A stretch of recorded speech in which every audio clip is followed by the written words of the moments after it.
আসসালামু আলাইকুম রহমতুল্লাহি অবরকাতুহু। সম্মানিত দর্শক, রাজনীতির যে ভরা কাটাল, সেই ভরা কাটালের সময় যে জোয়ার আসে,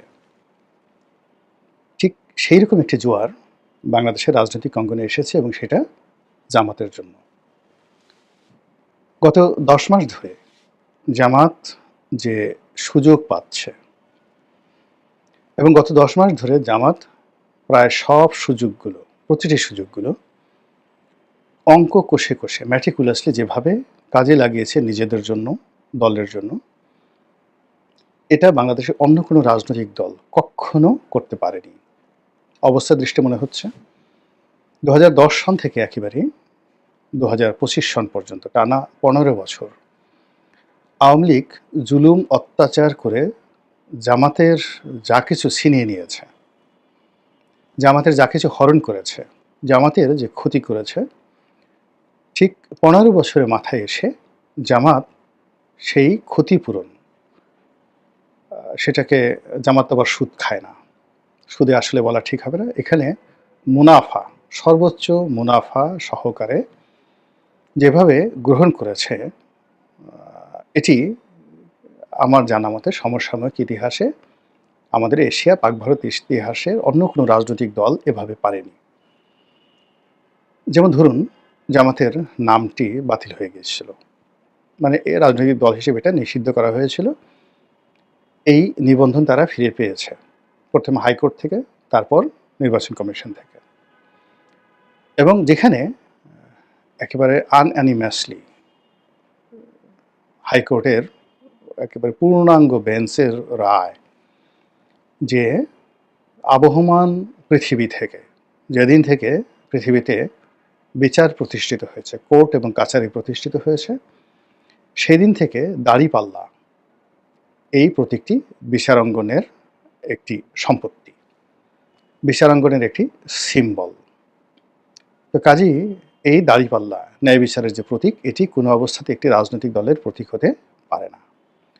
ফলে জামায়াত ইসলামের এই প্রতীকটি তারা আওয়ামী লীগ জামায়াতে কোর্টের মাধ্যমে তারা হরণ করেছিল এবং এটার পক্ষে এতটা জনমত আওয়ামী লীগ সরকার তৈরি করেছিল, অর্থাৎ যেমন জামাতের বিচার নিয়ে, জামাতের প্রতি জুলুম নিয়ে জনমত তৈরি হয়নি। সবাই মনে করছে যে না, এটা বাড়াবাড়ি হচ্ছে। কিন্তু জামাতের যে নিবন্ধন বাতিল, এটা নিয়েও বিতর্ক ছিল। আওয়ামী লীগের এই কর্মটি কেউ সমর্থন করেনি। কিন্তু জামাতের দাঁড়িপাল্লা যে প্রতীকটি, এই প্রতীকটি বাতিল করা হয়েছে হাইকোর্টের মাধ্যমে। এটা আওয়ামী লীগের লোকজন জনগণকে খাওয়াতে সামর্থ্য হয়েছিল। হালামলে তারা সেই তাদের দাঁড়িপাল্লা প্রতীকটিও ফেরত পেয়েছে। ফলে আমার কাছে মনে হচ্ছে যে জামাতের যারা লোকজন এই মুহূর্তে তারা পৃথিবীর সবচেয়ে সুখী মানুষ। তারা সবাই শুকরিয়া আদায় করছে এবং গত ১৫ বছরে তাদের যে ক্ষয়ক্ষতি হয়েছে, তাদের উপর যে জুলুম এবং অত্যাচার চলেছে, সেই জুলুম এবং অত্যাচারকে তারা তুড়ি মেরে এখন বিজয়ের আনন্দে এতটা উদ্বেলিত, তাদের ভাবসাব দেখে কারো আন্দাজ করার ক্ষমতা নেই যে একটা সময় তাদের উপর বিপদ ছিল। আওয়ামী লীগ জামানাতে তাদের পত্রিকা সংগ্রামের উপর জুলুম চালানো হয়েছে, তাদের সম্পাদকের উপর জুলুম চালানো হয়েছে, আবুল আসাদের উপর। জামাতের অফিসগুলোকে বন্ধ করে দেওয়া হয়েছে। সেই অফিসগুলো এখন একেবারে লাল নীল বাতিতে ভরে গেছে। সবচেয়ে সুন্দর সুন্দর ফার্নিচার, এমন ফার্নিচার বিএনপির অফিসে নেই, আওয়ামী লীগের অফিসে নেই। সেগুলো দিয়ে জামাতের অফিসগুলো সুসজ্জিত হয়েছে। যদি আওয়ামী লীগ এই গত ১৫ বছর জামাতের অফিস খোলা রাখতো, জামাত হয়তো এই ফার্নিচারগুলো কিনতো না। তারা ওই আগের মতোই ভাঙাচোরা টেবিল, এবং যে টেবিলটা বেশি ভেঙে গেছে সেই টেবিলের উপর একটা সাদা কাপড় দিয়ে, কাফনের কাপড় দিয়ে, তার উপরে একটা গ্লাস দিয়ে, ওটার উপরেই তারা অফিস করতো। এটা তাদের অভ্যাস। এবং এটা দেখেছে যে এরকম বিলাস নেই। তারা বড়জোর তাদের অফিসে, সেই মহানগর অফিস বলেন কিংবা তাদের যে মগবাজার অফিস, আগের জামানাতে, আমি এটা ধরুন বলছি এই 111-এর সময় পর্যন্ত, 111-এর সময় পর্যন্ত, তো ওই সময়টিতে জামাতের অফিসে যদি কোনো মেহমান যেতেন, রং চা, তারপরে ওই রাস্তার পাশে যে চিতই পিঠা বানায়, সেগুলো ঝাল দিয়ে খাওয়ায়। তো বড় বড় জামাতের নেতারা নিজেরাও খেতেন এবং মেহমানদেরকে বলতেন যে ভাই আসছেন, আমাদের এখানে না ওই রেল লাইনের পাশে খুব ভালো চিতই পিঠা বানানো হয়। তো সেই চিতই পিঠা দিয়ে নিজেরাও খেতেন, তাদেরকে খাওয়াতেন। আবার যদি খুব বেশি ভিআইপি মেহমান যেতেন, তাদেরকে দুপুরে যদি খাওয়ানোর ব্যাপার হতো, তাহলে যে মেহমান যিনি গেছেন, ধরুন গেছেন মতিউর রহমান নিজামী সাহেবের কাছে, কাদের মোল্লা সাহেবের কাছে, কামরুজ্জামান সাহেবের কাছে। তো তাদের বাসা থেকে খাবার আসতো, দুপুরে খাবার আসতো। তো ওই খাবার ওই মেহমানদের সঙ্গে তারা ভাগ করে খেতেন এবং খুব অল্প লোকের সঙ্গে তারা এক টেবিলে খাবার খেতেন। বেশিরভাগ লোকই এসব পিঠা দিয়ে তারপর হচ্ছে রং চা দিয়ে তারা বিদায় করতেন, যেটা দেখেছি। কিন্তু এখন জামাতের আর সেই দিন নেই। এখন জামাত 5 স্টার হোটেলে মিটিং করে, তারপরে তারা হেলিকপ্টারে চলাফেরা করে। তাদের জামাকাপড় এগুলো মানে কেতাদুরস্ত, ইস্ত্রি করা, মাল দেওয়া। তাদের মুখে অমলিন হাসি, এমন সুন্দর হাসি আমি আর কখনো জামাতের যারা লোকজন আছে তাদেরকে ইতিপূর্বে দেখিনি। জামাতের সুসময়ে গেছে যখন আলী হাসান মুজাহিদি সাহেব মন্ত্রী ছিলেন, তারপরে মতিউর রহমান নিজামী সাহেব মন্ত্রী ছিলেন, তখন আমি জামাতকে দেখেছি, একদম কাছের থেকে দেখেছি। তারপরে এরশাদ জামানাতে যখন আমি সাংবাদিকতা করতাম, তখন তো জামাতের যত শীর্ষ নেতা আছেন অলমোস্ট সবার সঙ্গেই দেখা সাক্ষাৎ সম্পর্ক এটা ছিল। একেবারে শীর্ষ পর্যায়ে যারা ছিলেন খুবই ভালো সম্পর্ক ছিল। কিন্তু এখন জামাতের নেতারা যেভাবে হাসেন, এরকম হাসি আমি আর কখনো তাদেরকে দেখিনি।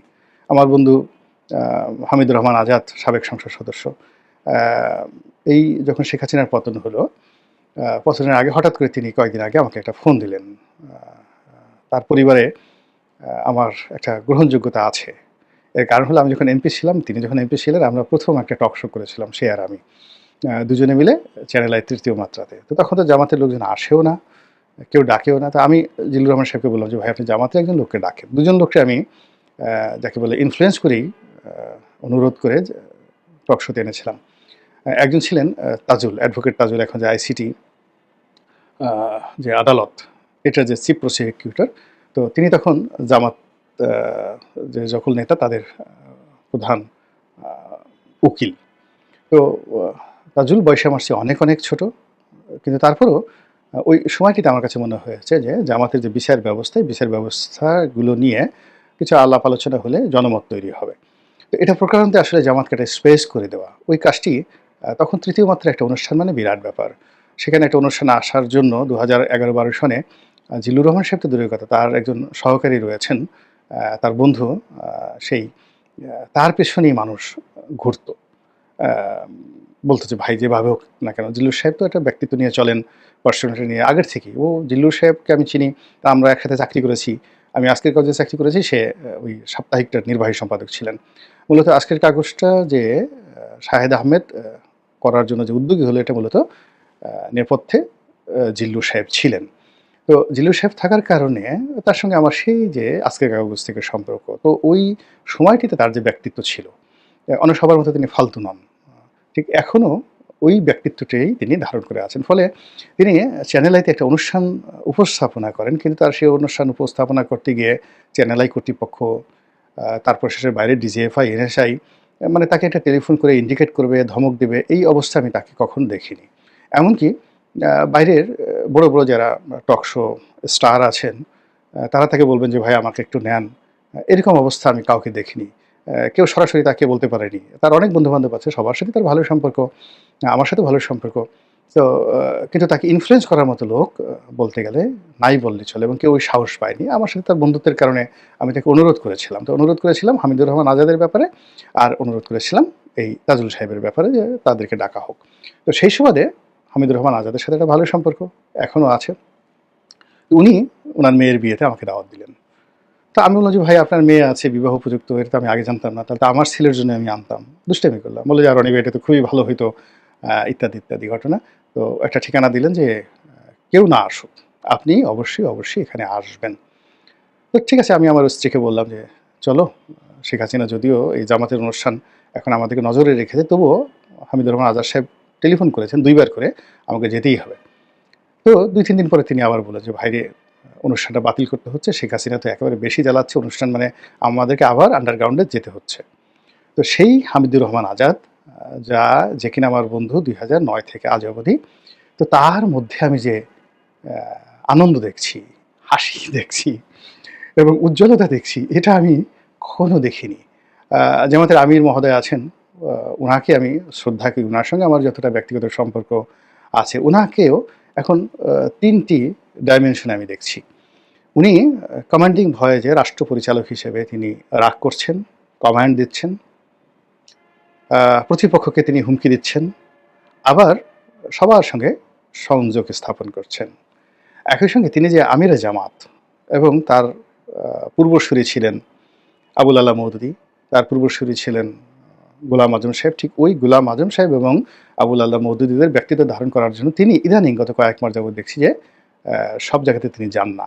তিনি তার নায়েবদেরকে পাঠান, যারা নায়েবে আমির বা সহকারী সেক্রেটারি জেনারেল। তিনি তার মতো করে তিনি সর্বোচ্চ বেগম জিয়ার সঙ্গে দেখা করেছেন, সাবেক প্রধানমন্ত্রী ব্যক্তিগত সম্পর্কের কারণে ইংল্যান্ডে গিয়ে। তিনিও তার জায়গাতে রাষ্ট্রনায়ক উচিত একটা ভাবসাব তিনি ফুটিয়ে তুলেছেন। তো এই যে জামাতের যে পরিবর্তন এবং জামাতের যে এই যে অবস্থা, এটা আমার কাছে মনে হচ্ছে একটা ব্যাপক প্ল্যান নিয়ে জামাত এগোচ্ছে।